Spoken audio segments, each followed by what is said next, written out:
let our minds explore other possibilities, to use our imaginations. For if we consider that astroscientists agree on one point, that the possibility of life elsewhere is not only quite probable, some feel it is there without a doubt. Let us suppose then that these objects are real space vehicles, extraterrestrial in origin, and not an illusion of the mind.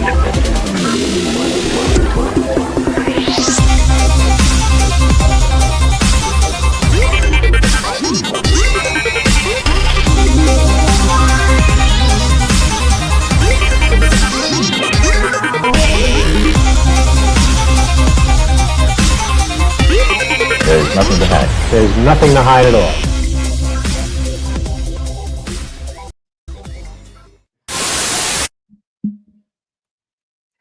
What's up, guys? Welcome to the most impromptu somewhere in the live stream we've ever had. You guys know me. Sunday nights, usually.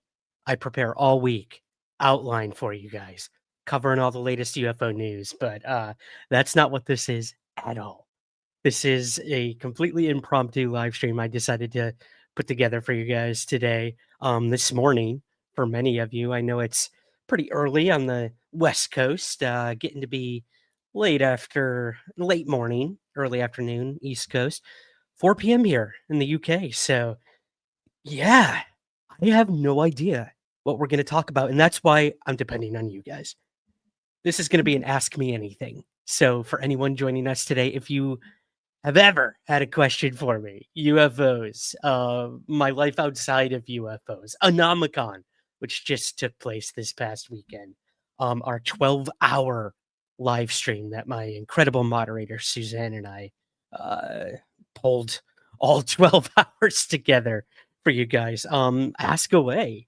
I'm just here for you. So there's probably going to be a lot of awkward silences, me looking for stuff to talk about, but I'm here and ready for your burning questions. So you let me know in the chat what you want to talk about. Pat, what's going on, brother? I'm doing good. Was not expecting this. A lot of people weren't. This is an Ask Me Anything, Pat. Hi, Dusty. How are you, buddy? Anomicon, Dusty says, thanks, man. I know you've been promoting the heck out of it, and I truly do appreciate that, man. I'm starting to already put the individual presentations from Anomicon out individually right here on the Ryan Sprague / Somewhere in the Skies YouTube channel. Today, we just released Nomar Slavik's presentation on humanoid encounters, so you can find that right in the archives right here on the channel. Tomorrow, I believe, I'm releasing Peter Robbins' presentation that he gave, a fascinating inside look at the UN's initiative to get a UFO office going. Such a cool thing that happened that a lot of people actually don't know about in the UFO field. Before all these UAP hearings, there was the UN initiative that really came together by the work of Lee Spiegel, the late Lee Spiegel, rest in peace. And this was back when Peter was just getting started in the UFO field. He hadn't even written his book yet. He hadn't spoken at any conferences. He was barely researching UFOs. So, yeah, really cool inside look. He brought a ton of cool pictures from the event of J. Allen Hynek and Jacques Vallée. Gordon Cooper gave testimony there. Who else? Coyne, Lieutenant, I believe, Coyne, from the Coyne helicopter UFO incident, and so much more. It was really, really cool. Hello to Drumstick. Welcome, guys. And before we really get started, guys, wow, there's 56 of you watching. I was not expecting that. Thank you. Across Twitter, Twitch. I think we're on LinkedIn today, of all things. We tried to stream to all of these places at Anomicon, and it broke the bandwidth, and it was a disaster. But how am I looking now? Is it blurry or anything? Please let me know, because I do really want to see how many platforms we can stream on without this thing like crashing on us. But yeah. So where was I? Oh, yeah. This is a post-ANOMACON discussion. If you guys have any questions about ANOMACON, how we pulled it off, how it came to be, whatever you guys want to talk about. I got a few things pulled up in my tabs here that I got over at UFO Twitter, so that's always fun. So we might dive into that a little bit. Hello to Amanda Rose. So good to see you here. Hi, everyone. I think I still have Brad Head. What is Brad Head? I need to know what that is. Bedhead? Bedhead? Let me know, Amanda. Cool. Thanks, Pat. Thanks for letting me know, brother. Um, looking fine. Thanks, Drumstick. I'd like to think so. No, I'm kidding. I know what you meant. I know what you meant. Metal Hendrix, like, share. Thank you so much, Metal. Always appreciate you being here, buddy. Bedhead, Amanda. Yep. Drumstick says, I really enjoyed Anomacon. Watched from 5 p.m. local to 3 a.m. the next night. That is ride or die, man. Or woman. I apologize, Drumstick. I don't want to assume gender here at all. But that's so cool. Yeah. So Anomacon officially started for me around 7 months ago. No, but the stream started at 4 p.m. and went till about 3 a.m. So yeah, it was an adventure to say the least, but I enjoyed every single second of it. It was the biggest Anomacon yet. The most viewed, the most engagement. The speakers were just incredible. We really scaled it down this year. And by scaled it down, I think we had 17 speakers instead of like 32. But I will continue to kind of scale it down, hone in, and really focus next year. There will be an Anomacon 2026, so stay tuned for news on that. But I just thought it was an incredible discussion across the board. You know, we had a few heated moments with a couple of the presentations that may have been a little political in some ways, but the chat held it down. You guys were awesome. I think we only booted a couple butthurt people, and you know, those really aren't the people that we I don't want to say care about, because I truly do appreciate anyone who watches, but the fact that like they vocally were like, I'm out, I'm leaving. I think Paul Kimball put it best. His presentation was probably the most heated the chat got. Um, and he basically said, if you're watching my presentation and you enjoy it, it's for you. If you're watching my presentation and you're offended, it's about you. And what it was about is something very bad that happens in the UFO field. And that's, you know, just these uh, problematic things, whether it's racism, anti-Semitism, you know, conspiracy theorists being extremely dangerous, just things like that, things that really don't deserve a place in these communities that we have built and we try to make inclusive. To have people like that who just want to fracture things is ugly. And those aren't really the types of people who, at least I would hope, would be consuming the things that we put out into the world, which is positivity, inclusivity, and just curious minds, open minds. And when you are the opposite of that, a closed minded individual, I mean, to be honest, I really don't care what you think of the work we do. So, yeah, yeah. That's my brutal honesty. But overall, the entire day was just fantastic, and I'm still recovering. I think Suzanne and I both slept for like 24 hours. No, that's oh my gosh. So I think I went to bed at 4:30 a.m. I still had some adrenaline, and it took me forever to get to sleep. And then I was up by like 8 a.m. watching WrestlePalooza.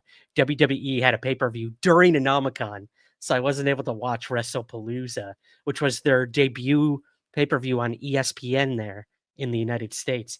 And I had to review it with my buddy Andrew for Somewhere in the Ring podcast, our wrestling podcast counterpart to Somewhere in the Skies.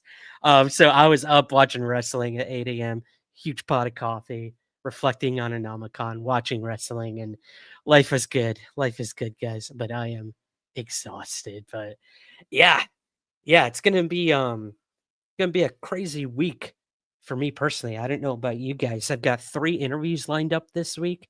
We're going to be interviewing Chrissy Newton, who you guys know very well from the Debrief.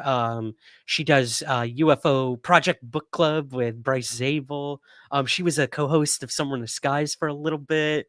Yeah, you know her from, I think she's on the Discovery Channel show, Alien Encounters. So yeah, Chrissy's going to be joining us this week to talk all things UAP, UFOs, and all that. And David Marler. I had to reschedule our interview with David Marler, actually.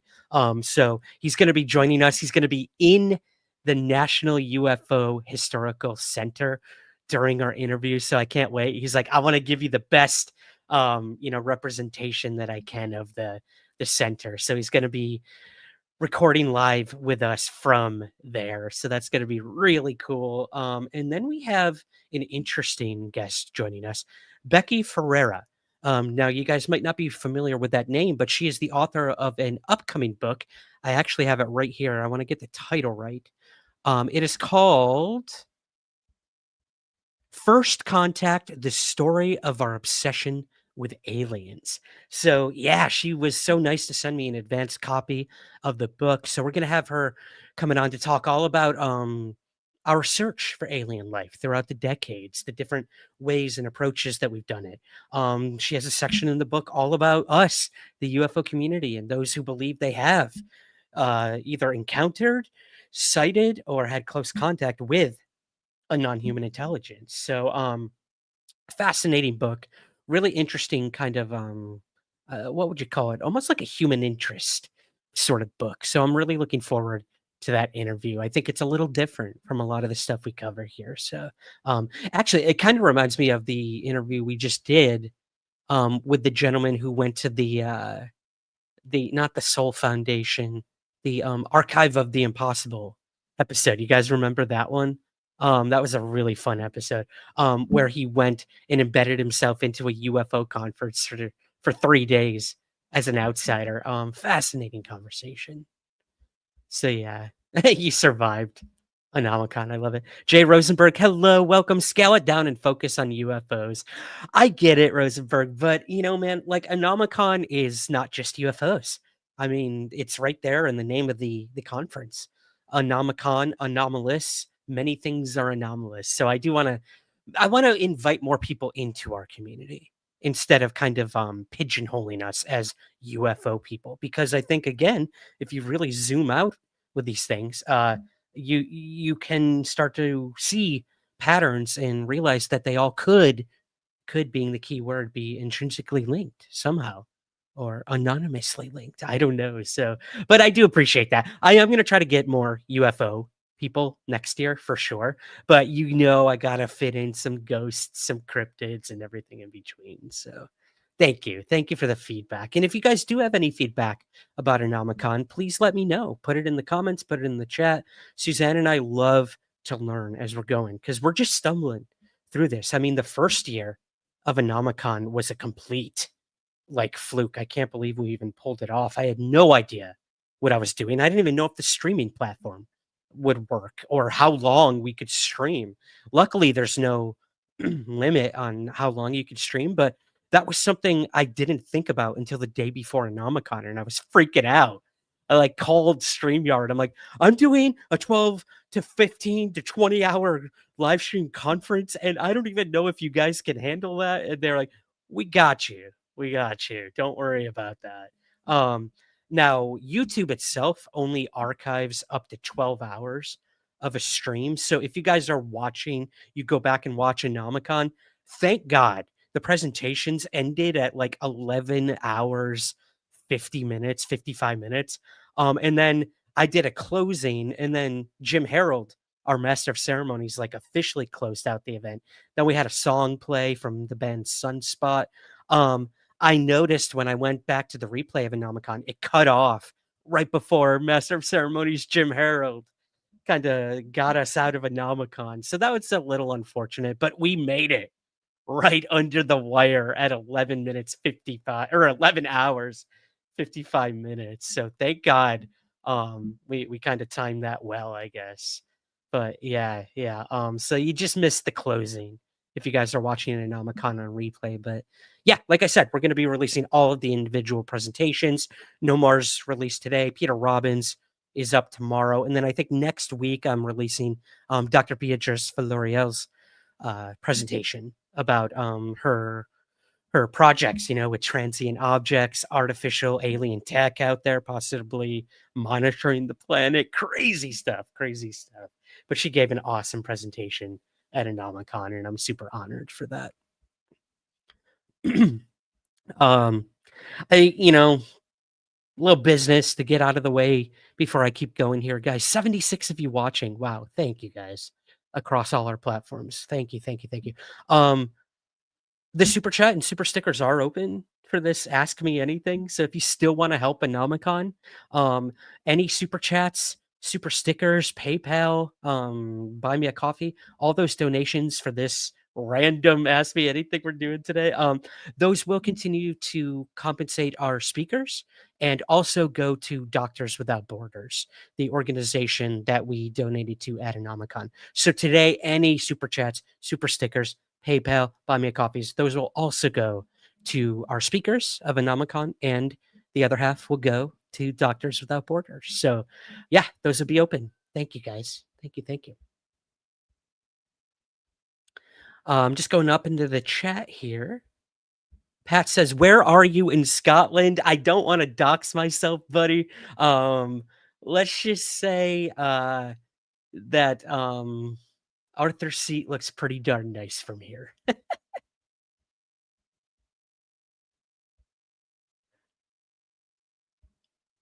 What else do we have here? Pat watched for all 11 hours too. Wow. Thank you, man. That's it. See, and these are, I just want to take a moment to thank you guys. Like, these are the things we don't see from our side of it. We're so busy producing the event, going through the chat. And, I had this crazy thing happen where, because of the bandwidth, the issue, as presentations were airing, I was downgrading. This sounds bad, but I was downgrading the resolution of each presentation as one was playing. So I had to re-render every single presentation of Anomicon as that one was playing. So while you guys were watching, I was backstage, in iMovie and everything, like re-rendering everything lower quality just in case, because I didn't want you guys to like see this thing bad. That's half a sentence I just put together there, but you know what I mean. And I just wanted everything to go smoothly. So that was going on the entire time. We were live tweeting the event while you were watching.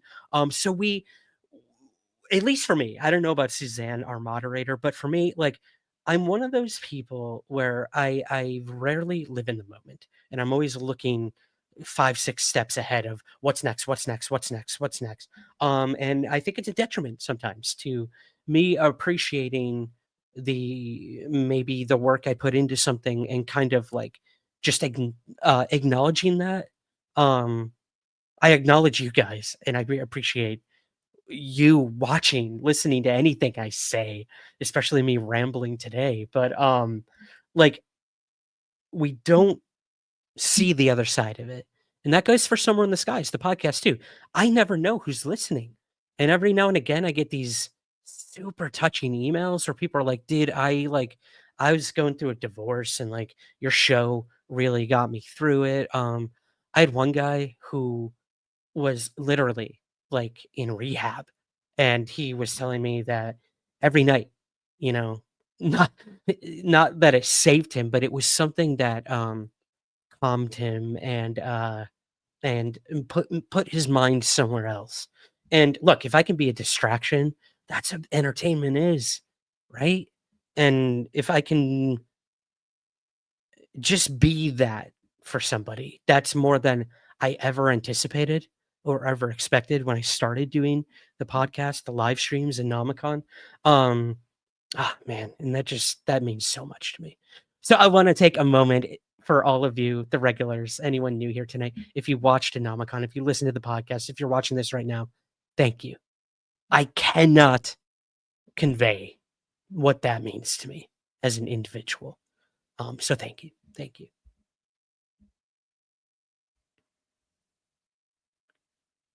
Pat says Christina was great to have her as a guest again on have her. It would be great to have her as a guest on the show.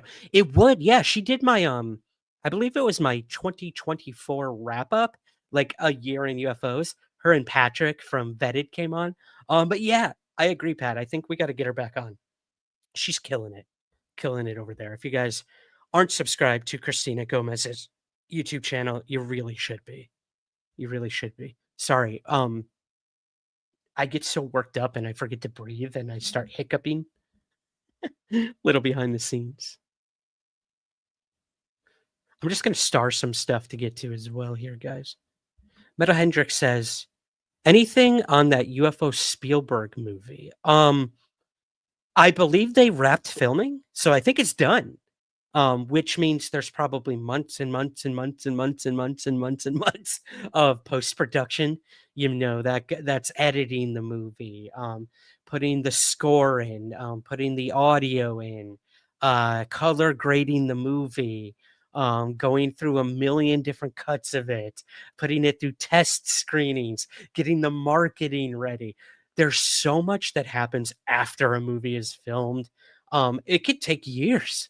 Sometimes there might need to be reshoots, especially on these big movies. You look at like all the Marvel movies and there's always reshoots, which actors hate doing because then like they've moved on to another project, but then contractually they have to go back and like get their hair cut the exact same way, get that makeup on again if they're playing like an alien or something. Step back into that character again, which is hard for some actors. So yeah. I would say 90% of a movie is actually the post production of it. So, yeah, I have no idea where the movie is, but we know nothing. Apparently, there was some footage shown at some event that Spielberg was at, and it was very actiony. But there were a few images of like Men in Black type characters, so that's kind of cool.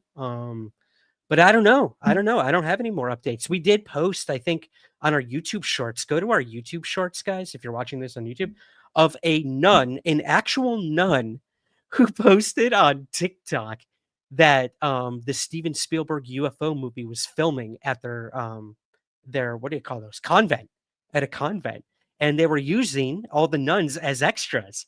And the literal scene took place at a convent. So they said, what the heck? Let's use a real convent. Let's use the real nuns. So this nun got to meet Spielberg. She said he was like the nicest guy ever. She said Josh O'Connor was there, the actor that's in the movie. I think Emily Blunt is in it. Or am I thinking of The Smashing Machine, the new rock movie? I don't remember. I don't remember the cast of the movie, but they said that they were so professional and so nice and so friendly. So that's pretty cool. A cloister, Dusty says. Thank you. What's a convent? Is that for priests? That's for priests. I should know this. I'm Roman Catholic. Good Lord. Noah, what's up from the Bronx? Welcome, Noah. Good to have you, man. Go Yankees. I'm a Mets fan. Buddy, I lived in Astoria for 13 years almost, near Citi Field. So Mets fan through and through. We're not doing so hot right now, but go Yankees, go Bronx.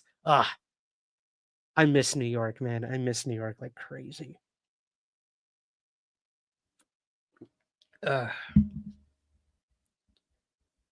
Let me see here. Pat says, Ryan, I watched the first 2 episodes of the Leslie Kean Netflix series Surviving Death last night. Have you seen it? Yes. Pat, go back into the archives of the podcast.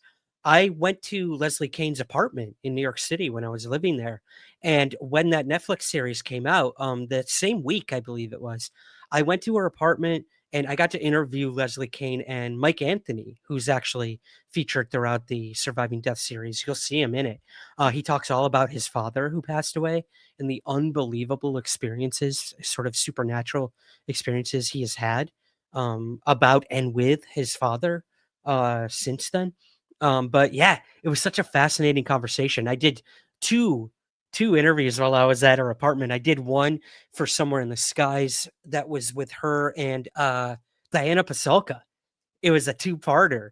And then later that day, Mike Anthony came over and we did a Surviving Death episode. So that was a hell of a day for me as a podcaster. I will never forget that. Never forget that. Oh, and then Leslie Kean, just showed me her seance room in her apartment. Nothing weird about that, having a designated seance room. Nothing weird at all. Jose says, yeah, Surviving Death was very well done. It was one of the better, definitely one of the better things Netflix has put out concerning the paranormal and what could happen on the other side. Jose, Ryan, we're blowing it. Mets got their backs against the wall. I know, man. They were doing so good first half of the season, too. Ugh, I don't know. Playoffs are like just out of reach, but story for another time. Okay. If you guys have any questions, ask me anything. Go ahead, put them in the chat. 100 of you watching, incredible. Good morning to all of you in the States. I got my coffee as well. I thought this would be kind of cool. So I'm literally going to go over to UFO Twitter and just see what everyone's talking about. There's one thing I've already preemptively bookmarked. So I want to maybe cover that with you guys first. If you guys don't follow Joe Emergia, you should. He's the guy who like transcribes all the interviews and stuff that kind of like UFO personalities and whatnot do. Let me see if I can get his Twitter up here for you. Give me one sec. Okay, here we go. So Joe, you'll see as I scroll down his page here, he posts a lot about UFO stuff. He's got an interview here that Eric Burlinson did. But he covered this really interesting interview that a podcast called Generation Z did with Eric Davis. And there were a couple clips that I found pretty interesting. Let's watch this one. I want to see what I verified it through my work since NIDS.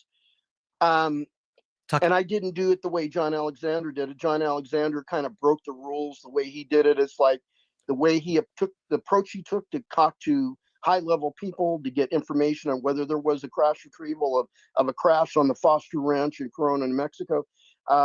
He would knock on the door. Remember, his with the security clearances and need to know, he didn't have the security clearance and need to know for that, for the crash retrieval program. So they said, I don't know what you're talking about. I've never heard of that before. Okay. Then when he retired and he's at Los Alamos with his Q clearance, he's getting the same responses.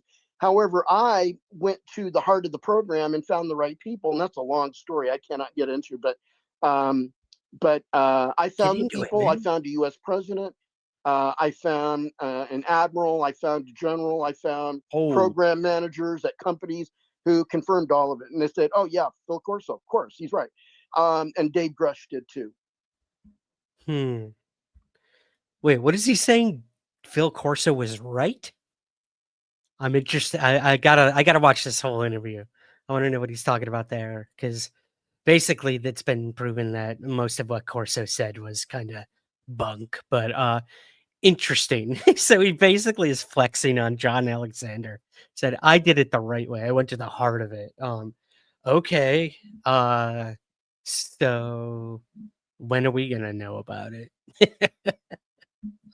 But there's a clip about Bob Lazar that I want to play for you guys. And then I'm gonna, if we don't have any questions, I want you guys to entertain me for a little bit. I was part of an event, back in like 2013, maybe a little later. The International UFO Congress. Man, I'm hiccuping like crazy. The International UFO Congress. I used to volunteer at this thing before I was like someone people knew, before I had a podcast or books or even really research UFOs. I was a nobody. And I was volunteering backstage at the International UFO Congress every year, where I'd run sound. Like, I'd be the dude who put the microphones on all the speakers. I would level them while they were speaking. I'd do the recordings, the audio for the recordings of the talks, all of that. And it was kind of my first foray into like UFO, I guess, activism, UFO presentation, conferences, whatever. Just kind of wanted to get my foot in the door. And from there, I would eventually start writing for the company who did the UFO Congress, and that was Open Minds. I would start writing for their magazine. And then that led to like interviews, and then that led to writing books, that led to starting the podcast. So like I get asked a lot, like, how do I get involved in the UFO community? And I'm like, just start knocking on doors. The fact that you reached out to me and asked that question is step one. And that's a step that a lot of people just never take. And I will try to answer everyone I can and give them like suggestions and how to start a podcast, or how do I write a book? How do I reach out to people? Like stuff like that. And honestly, it's a lot of trial and error. And I can't pretend that it was easy, or that like, you know, uh, that like I could just reach out to Christopher Mellon or Lou Elizondo. I know those are controversial figures now, but and be like, "Hey, can you come on my podcast?" And they'd be like, "Yeah, totally." Like it's never that easy, but you got to start somewhere. And 10 no's leads to one yes, and then you take it from there. Just like anything in life.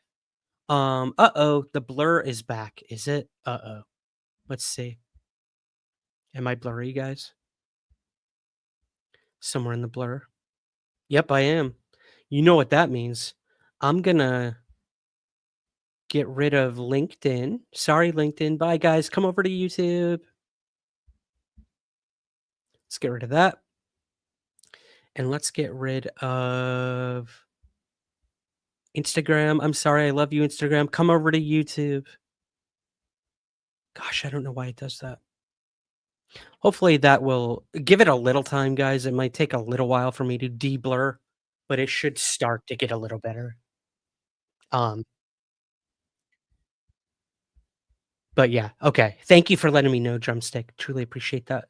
So yeah, that's my advice to anyone who wants to sort of get into this sort of stuff on the production side, or you know, ask away. Send me an email if you're interested in like starting a podcast, a YouTube channel. Like I'll tell you what I did and what I did right, what I did wrong, and I'm still learning. Clearly I don't have this live streaming stuff down to a science, as I'm very blurry to you guys right now, but numbers keep just going up, so I guess we're doing something right. Thank you, guys. Thank you. So anyways, the UFO Congress. I'm going to play this clip that Eric Davis did on the Generation Z podcast, because he's asked about Area 51 and kind of Bob Lazar. And I want you guys to hear what he says about Bob Lazar. This is pretty interesting. Let me find this for you here. Oh, no, that's not it.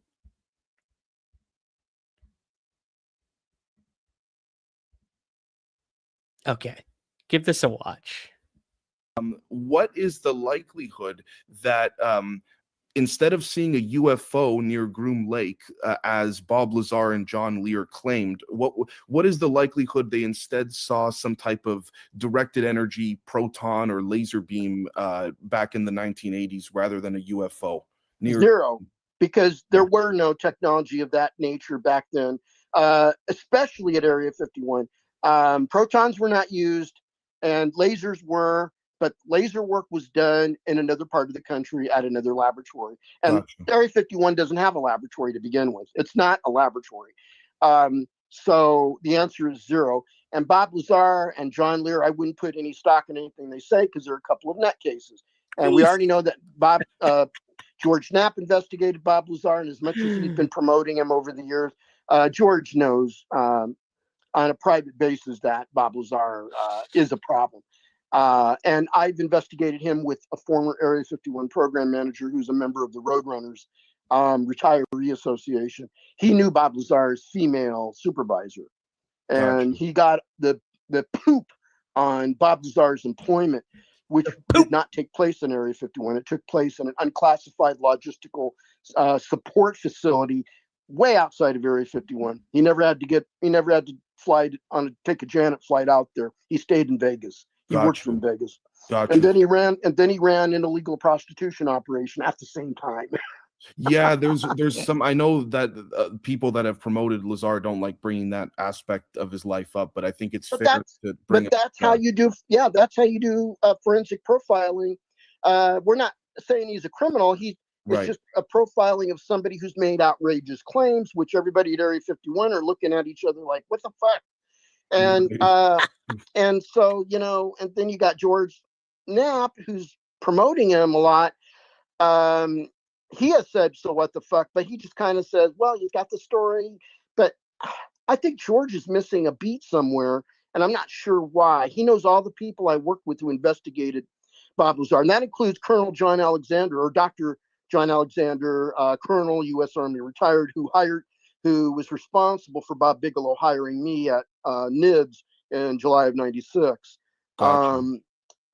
And so John Alexander was right out of Los Alamos at the time. He was the father of the non-lethal weapons laboratory at Los Alamos, and he did that after 32, maybe more than 32 years in the Army. Wow. Wow. Yeah. So John Alexander spent quite a bit of time in the Army, that's for sure. Yeah, and when you're the chief of staff to the commanding general of the Army Intelligence and Security Command, you can pull a lot of resources in the government to look into guys like Lazar, and he did. Got you. Got He you. did when he looked into Phil Corso. So Okay. So basically, Eric Davis is saying that even George Knapp knows that Bob Lazar is not telling the truth. That's interesting. That's news to me. Wow. Am I still blurry? I lowered my resolution. I don't know why it's doing that. That's unfortunate, but let me know, guys. What do you guys think of Bob Lazar? We've covered him so many times on the podcast. We played a music video that is inspired by the story of Bob Lazar at Anomacon from the artist One Night in Paris. Not the sex tape, the artist. One Night in Paris. I shouldn't know that. Anywho, Bob Lazar, contentious figure. What do you guys think? Do you believe his story? Do you believe aspects of it? I know one person who doesn't believe him, Stanton T. Friedman. And the reason I brought up the UFO Congress at the beginning is because I was at the UFO Congress when Bob Lazar spoke for the very first time in like 20 years at a live conference. And he he basically gave a talk like any other speaker. I got to put the microphone on him, ask him a couple questions backstage. Super nice guy, very nervous to speak. Very seemed sincere and genuine. But I don't know. I still don't know what to make of his story overall. I just don't. I'm still blurry. Pat said, I don't know why it's doing. How come?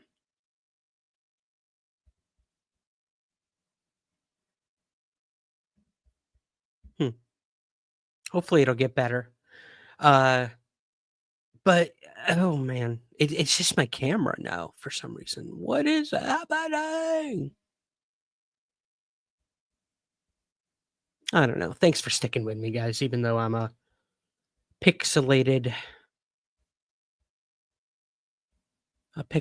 dummy. Stan Friedman and Bob Lazar are two sort of sides of the same coin. One believes an extraterrestrial intelligence has visited the planet, that being Stan Friedman, and Bob Lazar being one who basically set out to prove that they existed and visited the planet in the form of crashes, in the form of recovered craft, in the form of bodies, in the form of reverse engineering the technology of the UFOs. So at the end of the day, they had the same goal, which was to show the world that UFOs not only exist but could be extraterrestrial in origin. But Friedman, till his dying day, did not believe Bob Lazar and believes many times that he proved that. So what I think I'm going to do now is I'm going to play a panel debate that took place at the UFO Congress between Stanton T. Friedman, Mark Pinkington, who wrote the Mirage Men book, Ruben Uriarte, who's a UFO researcher, and Jeremy Corbell. And the exchanges between Jeremy Corbell and Stanton T. Friedman have become infamous in the UFO world, primarily because of the, let's just say, the kind of disrespect that Jeremy Corbell showed Stanton T. Friedman. No matter if you believe Bob Lazar or don't, you are speaking to one of the preeminent UFO researchers in history. He is your elder, and he's built everything that you're now working off of. So to show a little bit of respect would have been nice on Jeremy Corbell's part. I've spoken to Paul Kimball, Stanton's nephew, many a times about this debate, and I will not repeat the things he said about Jeremy Corbell. That's not my place to do. But yeah. I want to know what you guys think. So let me go ahead and let me play a little bit from this debate. I'm really interested to hear what you guys think of it. So let me see if I can pull this up for you. One sec. I'm just going to start it from the beginning, and then maybe I'll just interject, stop it a couple times, see how it's going. But I think this would be a little fascinating thing to talk about here with you guys. But still, if you have any questions, put them in the chat. I'll star them. We'll get to them after we kind of go through this here. Let's see if this is fun, if you guys find this at all interesting. Here we go. Okay, so this is from 6 years ago. Dang. Wow, 2019 is when this was posted, but I wonder, was it? No, yeah, 2015 is when this debate took place. So here we go.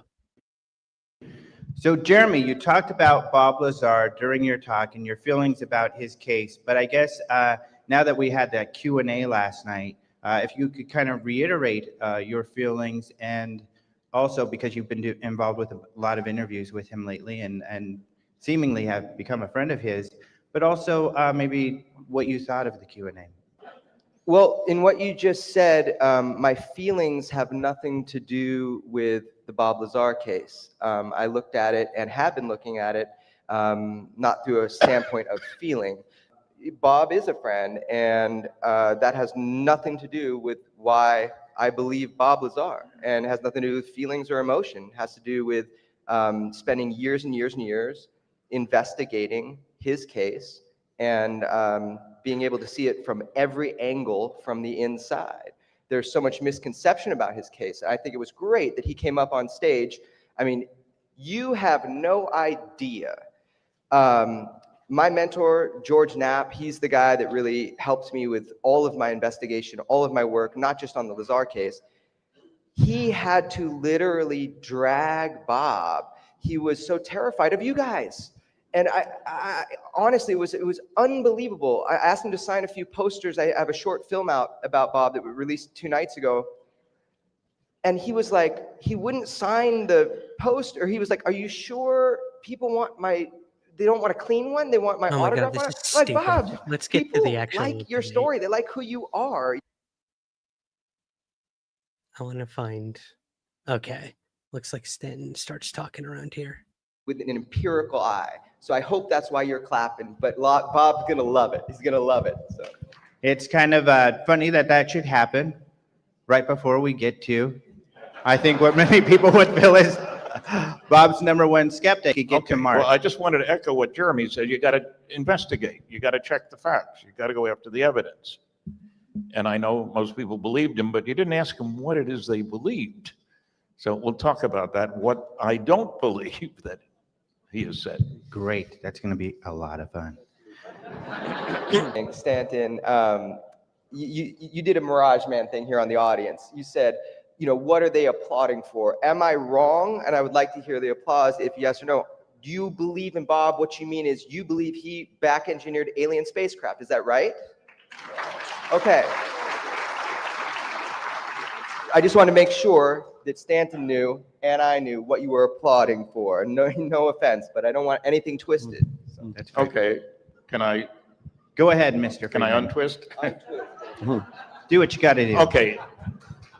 I was Love it. first introduced to the idea of Bob Lazar 25 years ago at the MUFON conference where Bill Moore gave a terrible paper. We won't go into that. I met George Knapp, heard about Bob Lazar, and everybody was asking me about him because he was being promoted as a nuclear physicist with a master's degree in physics from MIT and a master's in electronics from Caltech. Now, those are pretty darn good credentials, if they're real. But I wasn't going to endorse him until I checked on him. I looked at my directory of the American Physical Society, and most physicists belong. He wasn't there.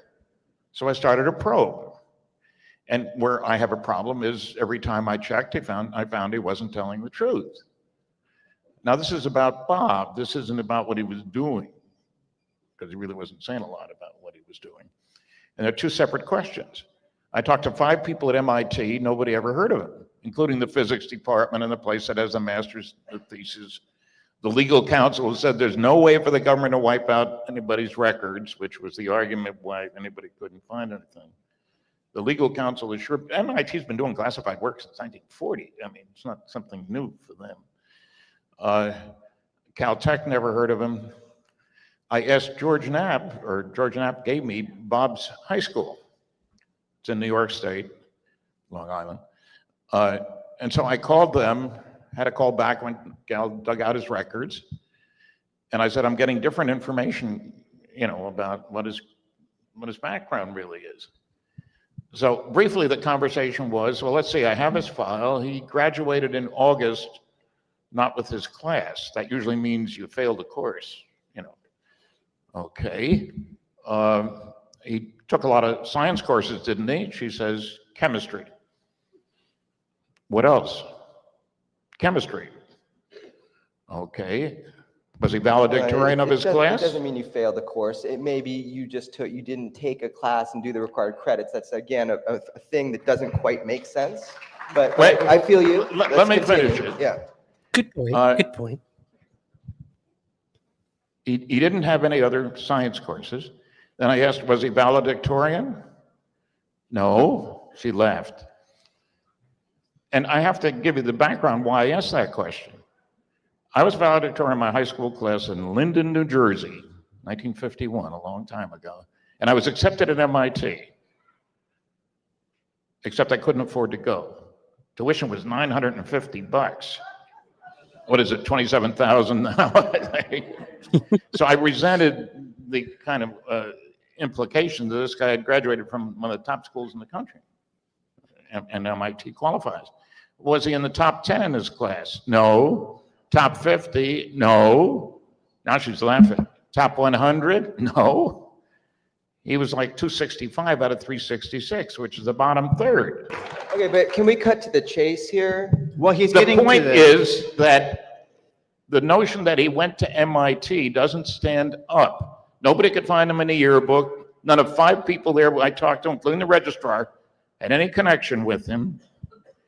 And he was in the bottom third of his class. And MIT admissions office says you got to be in the top 20%. If they'll bend if it's more than 15, He was lying about having gone to MIT. I called Caltech. They never heard of him. He was asked in Rachel, Nevada, home of the infamous Little Alien, to name some of his professors. He said, let's see, Bill Duxler will remember me from Caltech physics. I looked in my directory, there's Bill Duxler, I called him. He never taught at Caltech, only at Pierce Junior College, which is a long way intellectually, if not geologically, from Caltech. He checked, Bob had taken a course under him at the very same time when he was supposedly at MIT, 2,500 miles away. And if you can go to MIT, you don't go to Pierce Junior College. So we've got some dissimulation. Is that a good word? I don't Love to say something about that. All right, can Jeremy speak to that now, or do you have? Sure. Well, I've We're got gonna go something back and else. forth, man. You got to give me a second. You say something. Okay. So like basically, let's just get to the crux of it. The crux of it is I understand, like, if this is a panel / debate, like, yeah, it should be a back and forth. But dude, like, oh man, I don't know. Amanda says, if cases like Roswell and earlier crashes are legitimate, it's possible the government would be trying to reverse engineer the tech. So Bob Lazar's story could be plausible, but there's just no way to know. No, I definitely believe in these crash retrieval programs. I mean, you look at like Project Twinkle, what are the other sort of ones we've come to learn about? I mean, if you believe Immaculate Constellation, there's been many throughout the years. Kevin Randall has done some incredible work in that world of crash retrieval programs. Magenta, Drumstick mentions, is a rumored one that took place in 1933. I don't think it's ever been completely verified. But yeah, they couldn't he couldn't name one like professor that he had at these schools, Bob Lazar. And then when he does mention a name and Friedman goes there and asks, they said they don't remember Bob Lazar, or like, was he that forgettable? And hey, maybe that could work to Bob Lazar's and to whoever hired him, EG&G or whoever hired him out there at S4, work to their advantage. You don't get the valedictorian, the most visible person from a program. You get one that might be maybe not as smart as the others in that class, but one that nobody really remembers. That kid who sat in the back of class and picked his nose and no one ever talked to him, something like that, right? You get him. So I understand the logic behind that, like the motivations to hire this guy, Bob Lazar, if he was quote unquote a nobody. But I don't know. Let's hear what Corbell has to say in response to these questions about Bob Lazar's education. Now, I might fast forward a little bit because I want to kind of get more into the meat of the debate, but let's see what Corbell says here. none of this is really the point. I mean, really, the point is, how did he know that? Go ahead and clap. That's a good one, Bob. That's for you. None of this is really the point. Okay, the point is this.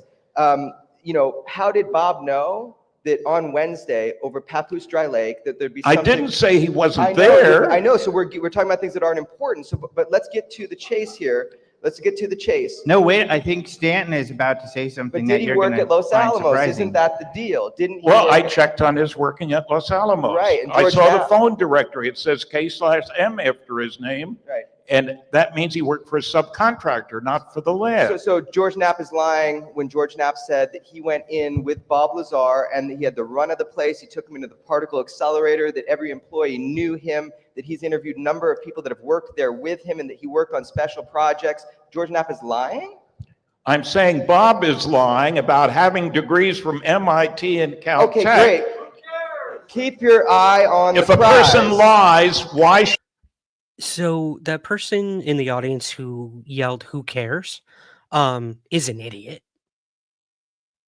Those are the types of doe-eyed believers that ruin this topic. Who cares? Everyone cares. If he's lying about his education, what else is he lying about? If Eric Davis is now saying that even George Knapp doesn't believe half the shit that Bob Lazar said, then why are we to believe it? Of course his education matters, which is the point that Stanton Friedman, albeit perhaps repetitively here, redundantly, I guess would be a better word. It's important.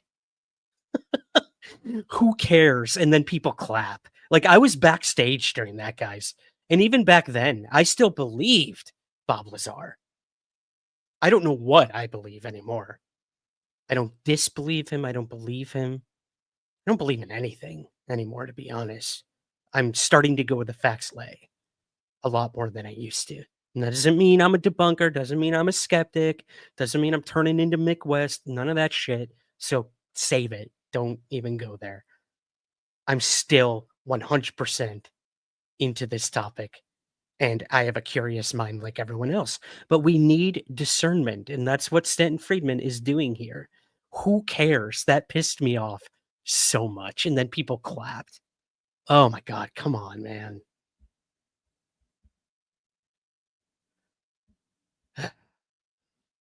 Steven says, I think he lied about his education because having an education, that was the norm. Because having an education, that was the norm. I think I get what you're saying there, Steven.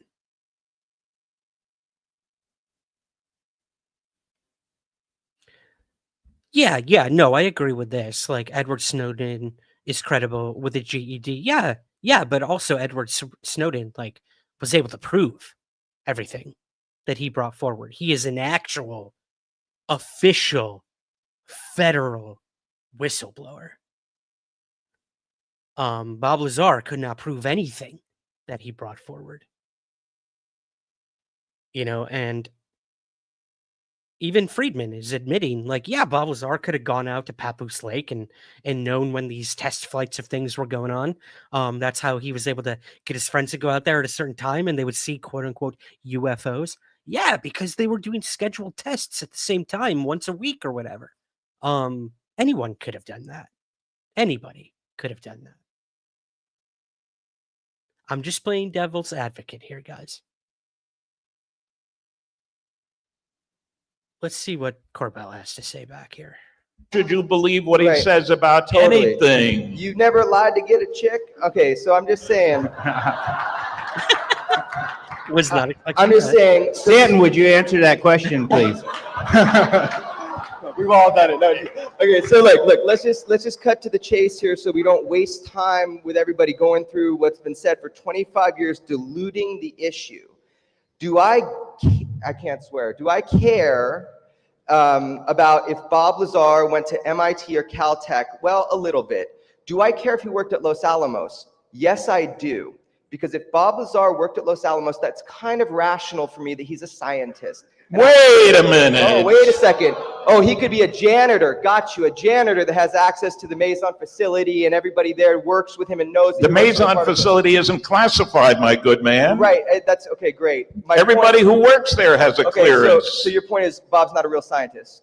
Is that what you're saying? My point is Bob lied deliberately and without a doubt about his credentials. Okay, well, I'm not sure about that he lied deliberately and without a doubt, but you're sure about By that. accident? And you've been, and you Well, wait about decided- this, Jeremy.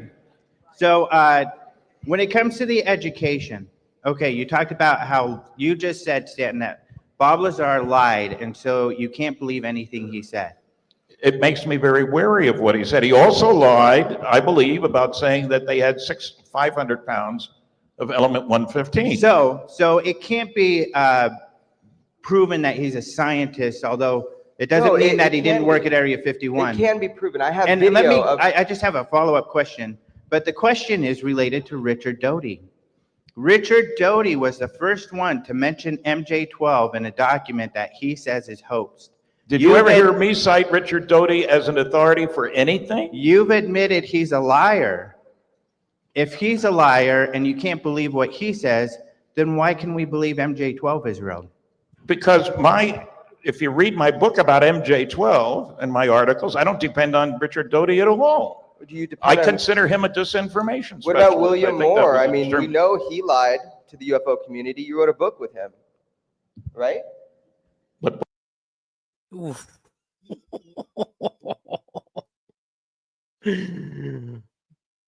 Wow, going for the jugular there, Jeremy. It's so interesting watching this back, having been there live backstage. I couldn't see their faces. I could just hear their voices because I was, trying to keep track of the levels and stuff. But I get where Alejandro is going with that question. You know, you're saying that Bob Lazar is a liar, therefore everything he says after that cannot be taken as truth. Yet Stanton Friedman, you know, MJ12 has been also. You defend MJ12, yet Richard Doty, unknown disinformation agent / liar, was the first to bring forward MJ12. So then that would mean that MJ12 is a lie. So hey, Alejandro's the moderator. He's keeping things, you know, trying to make things balanced here. I get it. I get it. But ooh, Jeremy's really going after Friedman here. Let's see what happens next. Book that I write with Did him. you or not? I mean, I don't know. You're friends with. No, he worked with more. But I mean, what I'm getting at is that just like what Jeremy feels, even though perhaps some things could not be substantiated, or even if someone lies about one thing, just like you've told me before, you don't throw the baby out with the bathwater. Of course I not. mean- I didn't say Bob was never at Area 51. I didn't say he Say it didn't. again. Say it again. That was so gratifying. Thank you. Oh my god, dude. Look, I tried my darnest with George and so forth. And one point that you made that George didn't go into was that conversation with the high school. George at one time thought if you worked at Los Alamos, you had to be a scientist. Because George didn't stop at that one phone call like you calling his high school records. They're not even allowed to give that information out. George kept going for 25 years. He didn't stop when he got satisfied with one answer. Oh, he didn't go to the school that he said he went to. They admitted that in the first report. George didn't stop. I didn't stop. I have footage of Bob Lazar inside Los Alamos. I mean, you can see it. You know, I hope Bob and George let it come out. It's ridiculous to me. This is the point.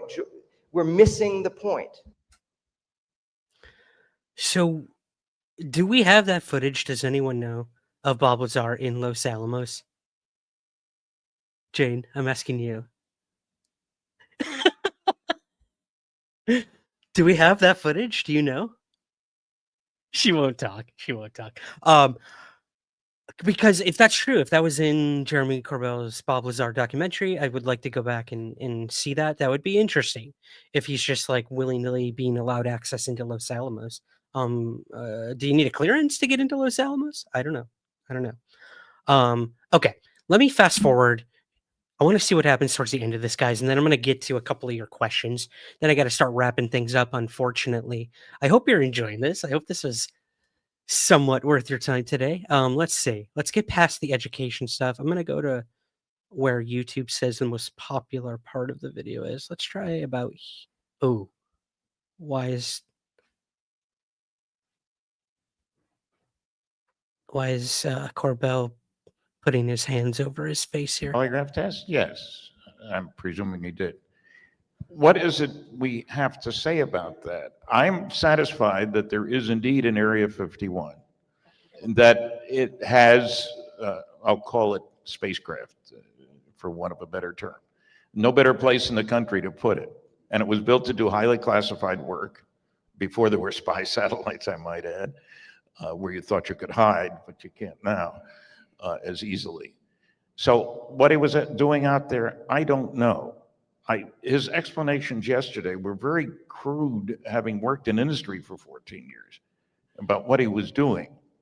And we've got a gravity amplifier. That's a great term, but he sure didn't tell us any details. I mean, there's a dome, and you can feel things when you go close to the dome. That doesn't. It's because he just didn't know how it worked at that time. I mean, it's science that we just don't understand.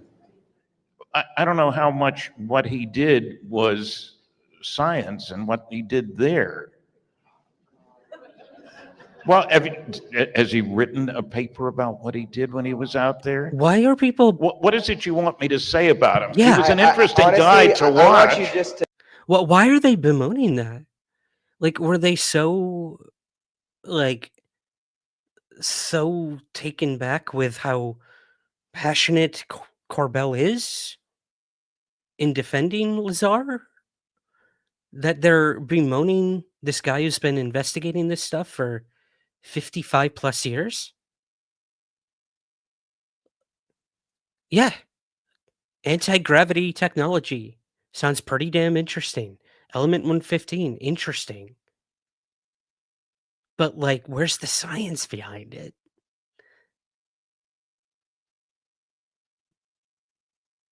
I don't know. Let's go to the end here.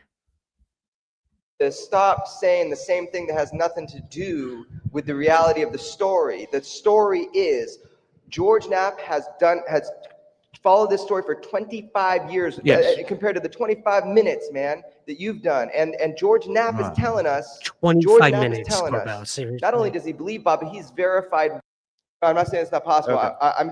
I don't know is what I'm saying about erasing somebody's history. I'm not good at even doing anything. I like asked a the Facebook legal picture. counsel at MIT, and they said you can't. Okay, that's great. So whatever the situation with that, I think the key point here is that Bob Lazar worked at Los Alamos, has scientific ability, and then from there, you can just deduce the rest. But I don't know. Right. And Stanton, did you want to answer that question? Do you believe it's possible then to erase his school records?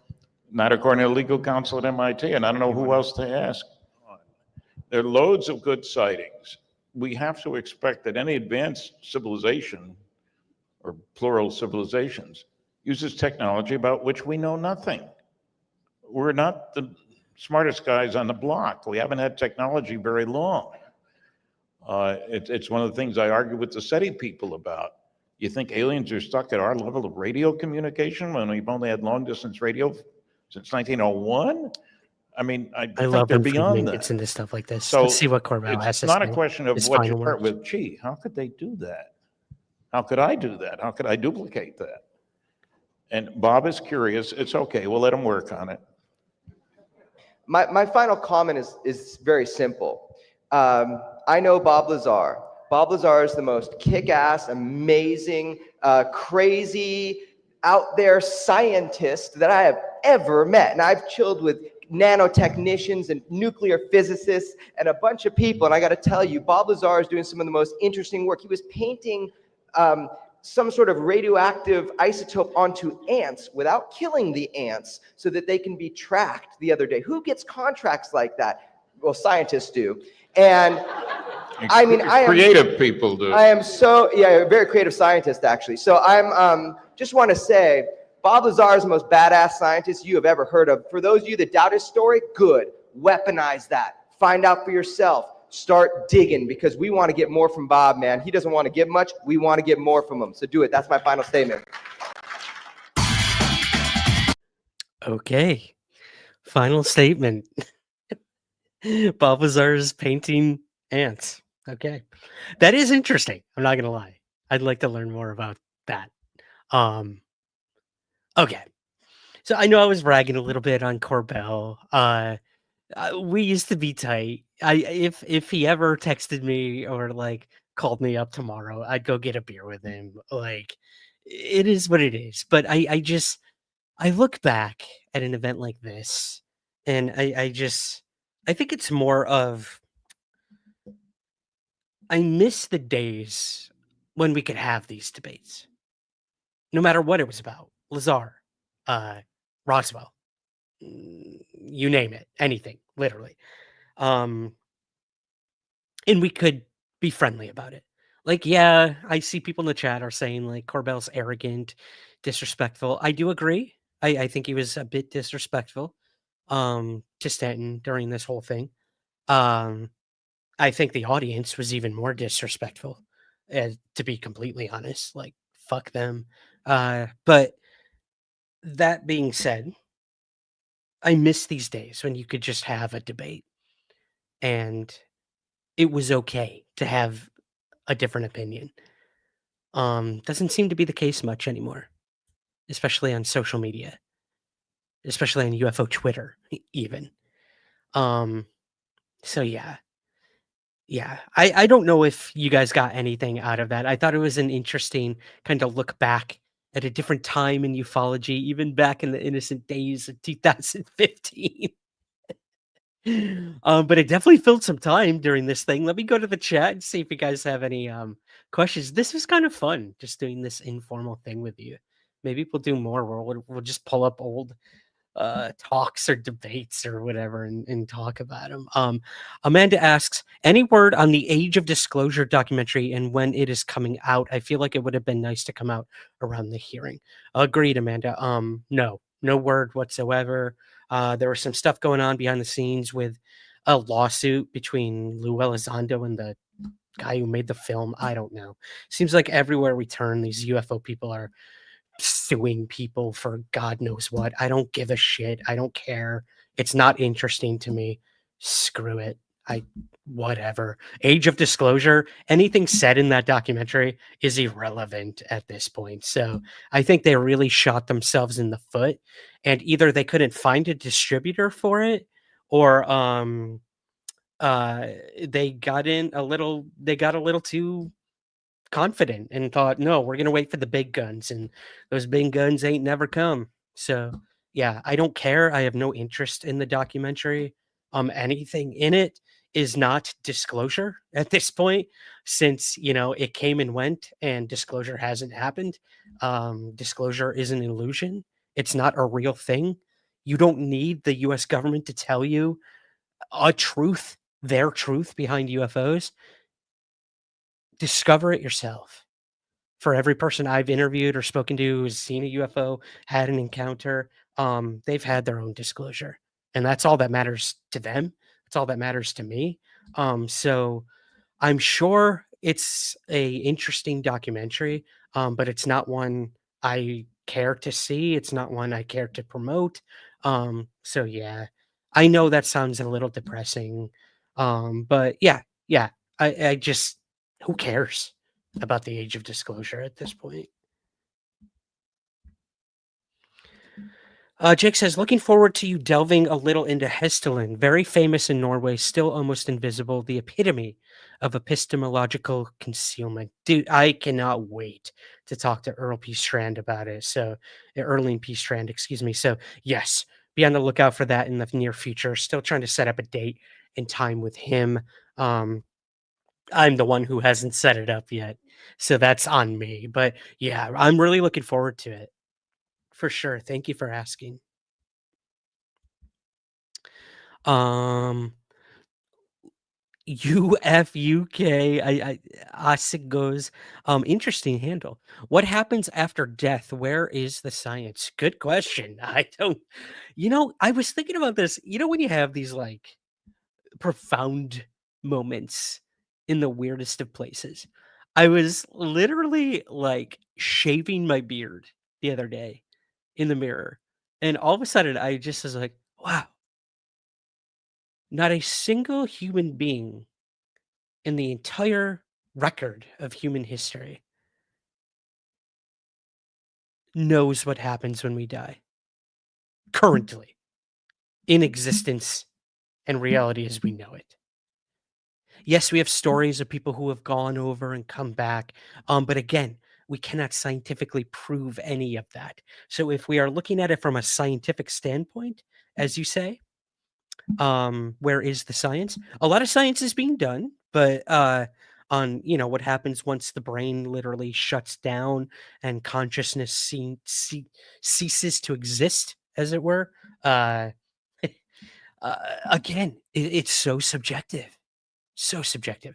And I was just thinking as I was shaving, like, yeah, we never, not since the dawn of time, do we know. And that's where faith comes in. That's where religions spring up. Not to say that's a bad thing. Like it's I think it's good to believe in something to keep that insanity at bay that is life. We are born into insanity. We are born into uncertainty. We don't know why we are here, what we are doing, where we go, what our purpose is. But that is life. Moment by moment, mystery by mystery. Answer by answer, question by question. And the questions never stop. I love that. I love living in that mystery, at least. So yeah, I don't know. Your guess is as good as mine what happens after we die, but trust me, I think about it just as much as anybody. I really do. Yeah, keeps me up at night, as I know it does a lot of people sometimes. Thank you for the questions.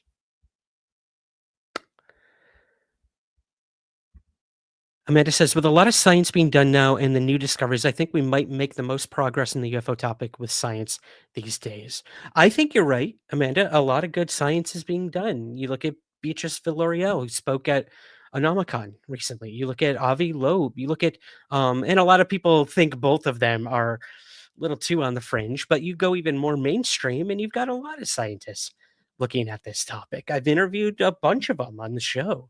Look at NASA literally coming forward last week and saying, yeah, we are like 99.99% sure that ancient life existed on Mars. So, I mean, there you go. There's alien life right there. So awesome. Awesome stuff. And with James Webb, there's a discovery. I think it was on the front of, let me just double check the debrief this morning. I read the debrief every morning with my coffee just to see what they're going on. They just posted this story this morning. Let me see if I can get to it for you guys. And then we're going to wrap things up here. Just a minute. These features were completely unexpected. Webb telescope detects unexplained structures in Saturn's atmosphere. So there you go. I mean, this stuff is just everywhere. Europa, Titan, all the exoplanets out there. James Webb is going to discover life. I have it on good authority. Bob Lazar told me backstage when I was putting a microphone on him. Gonna be like, hey, Ryan, 10 years, they're gonna find weird structures on Saturn's atmosphere using a telescope. I kid. But what you guys know what I mean. Like, I'm painting this picture of hope, of innovation, and the James Webb Telescope is the perfect example of that.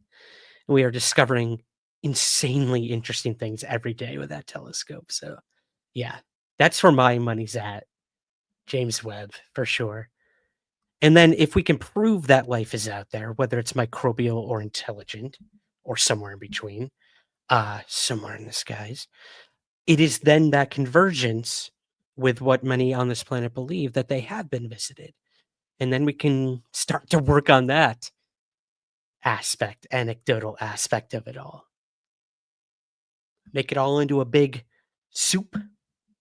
And that'll be the new ufology.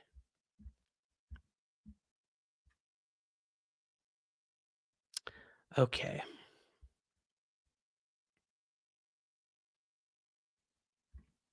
Oh, this is interesting. Drumstick says, we had drones shutting down Copenhagen airport yesterday. They blame Putin, of course. Have you heard anything? I have not heard much. I know, I'm pretty sure it was foreign tech that took responsibility for that. So it could have been Russia.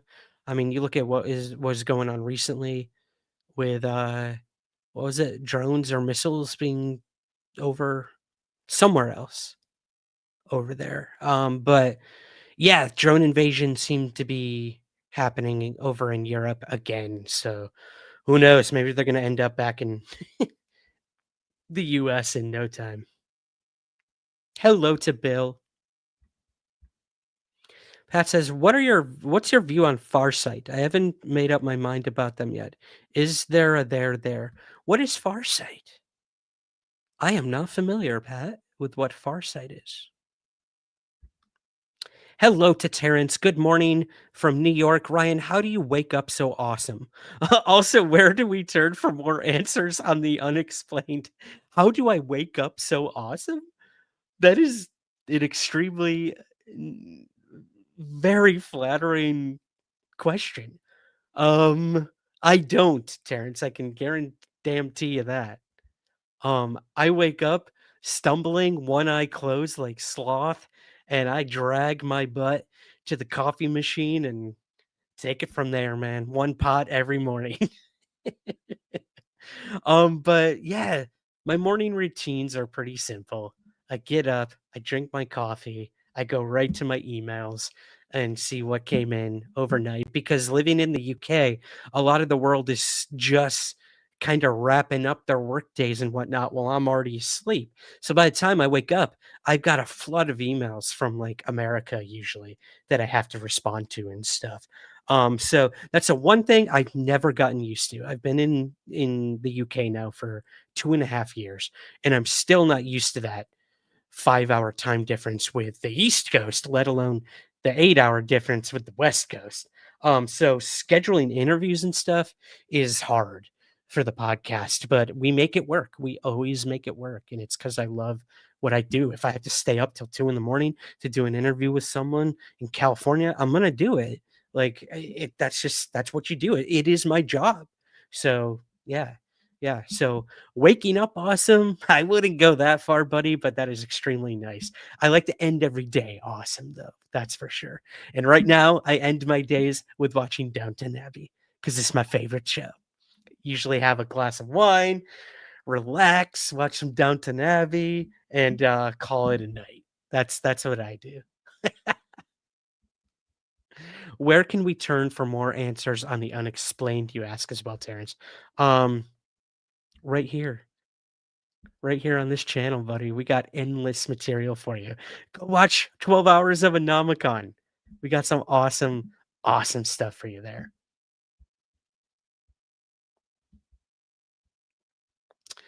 Okay. Drumstick asks, "What made you come over to Europe?" I've been asked this a lot, and I'm always happy to answer this. I have a partner who is currently studying over here in the UK, so that's why. We, it's just one of those things that happens in life where something comes out of nowhere, and you just grab it by the horns, embrace it, and go for it. And we did, and we're so happy. We absolutely love it here, and yeah, I feel so thankful and blessed to be living here right now, being an honorary Scotsman, as it were. And everyone was so welcoming when we got here, and like, just invited us with open arms, and I just cherish that. I really do. So yeah, if there's anyone in the UK specifically or Europe overall, thank you for having us in your beautiful, beautiful union, as it were. Amanda says, "Oh my God, Ryan, I love Downton. I just saw the new movie. It was great, but sad at the end." Yeah, I went and saw it too, Amanda. Opening day, I went to was it? Yeah, a morning premiere and sold out. It was a sold out show. I was one of two men in the entire audience. I counted. I literally got up and counted, and it was hilarious. I actually took a video, and I could see all of these. I don't want to be ageist, but of people that were at least 20 to 30 years older than me, all looking at me and laughing because they knew exactly why I was filming them. I did not post the video anywhere. I wouldn't do that. I wouldn't like you know, put them all out there like that. But I just thought it was hilarious. I sent it to my good buddy Andrew. But yeah, really good way to send off the Downton Abbey franchise. If you guys don't watch it, watch it. It's so good. It's my guilty pleasure. And they've done 3 movies. They do a Christmas special between each season. It's the best. The best. I think I'm on season 2, rewatching for the 3rd time right now.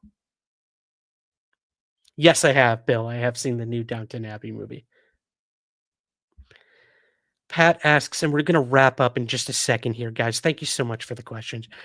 Pat, how has living in Europe changed your perspective on everything? You obviously like it here. It's made me gain a huge appreciation for Europe. I never realized how truly diverse it is. And that comes with, so many countries within Europe itself. I've become a huge fan of Eurovision. It's become my favorite thing every year now. It's like my new Super Bowl. So I love Eurovision.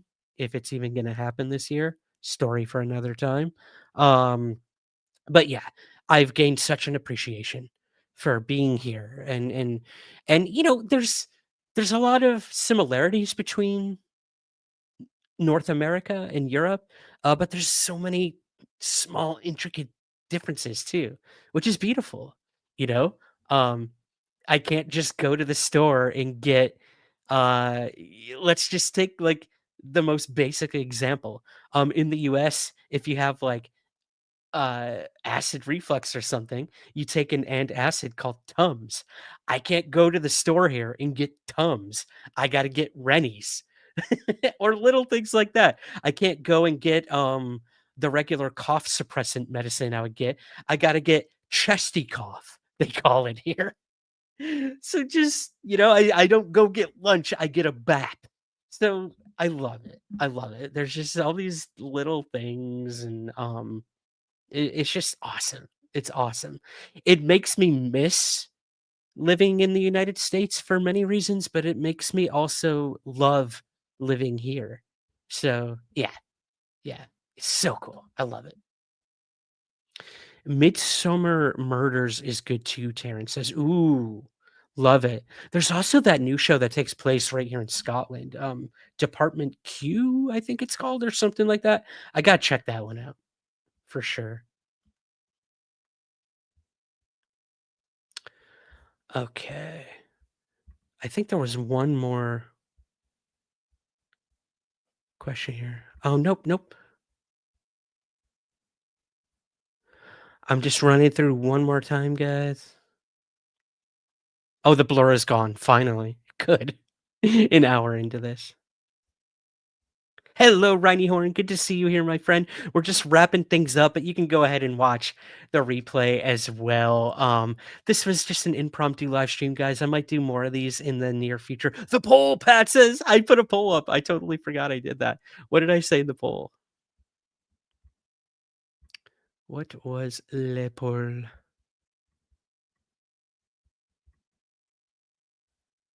Sorry, I'm going over to YouTube. Oh, what should we talk about?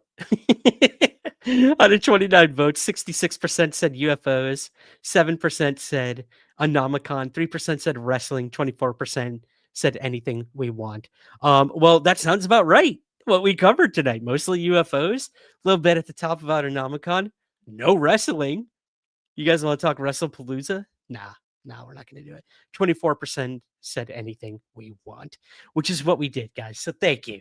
Thank you so much for hopping in, spending your morning and afternoon with me. I really appreciate it. If you want to leave a super chat or super sticker donation on your way out, that will go to also help our Anomacon speakers and Doctors Without Borders as well. In retrospect, if you're watching this, there's a thanks button under those three little dots under the video. You can always leave a donation in retrospect as well by clicking that thanks button. We've also got a PayPal link and a buy me a coffee link in the show notes too. So you can do it that way as well. But I want to thank you guys for just hanging out with me today. This is super fun. We'll do more stuff like this. I had a blast with you guys. So that's going to do it. Like, subscribe, check out Anomacon in the archives. Get those views up. We got a brand new episode of the podcast that's going to be next week for you guys with Chrissy Newton. So be on the lookout for that. And so much more on the horizon. There will not be a live stream this Sunday, unfortunately. I do apologize. I actually have a very important podcast recording taking place at the same time. And then I don't think we will have a live stream the following Sunday because I'll be in Nova Scotia going to the Shag Harbor UFO conference again and finishing filming of my Shag Harbor documentary. So a lot of news going to be coming out on that as well for you guys in the near future. But yeah. Okay, guys, that's going to do it. Thank you so much for joining me on this Ask Me Anything. It really was a pleasure hanging out with you guys. And I will see you when I see you. All right. Have a good afternoon. And remember, keep your feet on the ground, but never stop searching somewhere in the skies. Take care.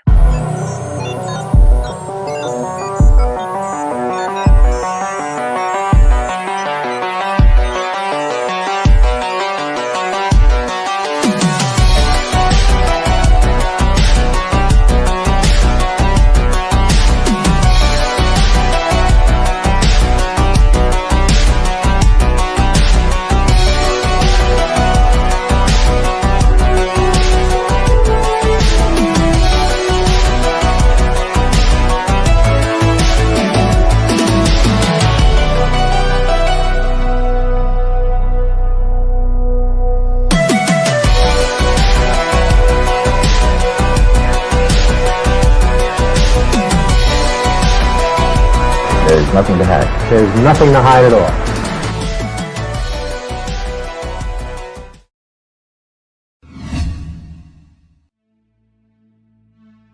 Greetings everyone, Ryan Sprague here, host of Somewhere in the Skies. For over 7 years and more than 400 episodes, the Somewhere in the Skies podcast has always been free to listen to, but it's not free to create. So we offer several ways to help support our efforts and get rewards in return. If you listen to the podcast on Apple, you can click the subscribe button at the top of your Somewhere in the Skies feed to become a premium Apple subscriber. Or you can join our Patreon campaign with several tiers available. Both of these options give you the same benefits and rewards: ad-free episodes, early access to the main show, and bonus episodes and content. Help keep the lights on at the Somewhere in the Skies HQ, and help us continue to grow by becoming a Patreon subscriber at patreon.com/somewhereskies, or by clicking the subscribe button at the top of your Apple feed. Thank you for your continued support, and keep looking up.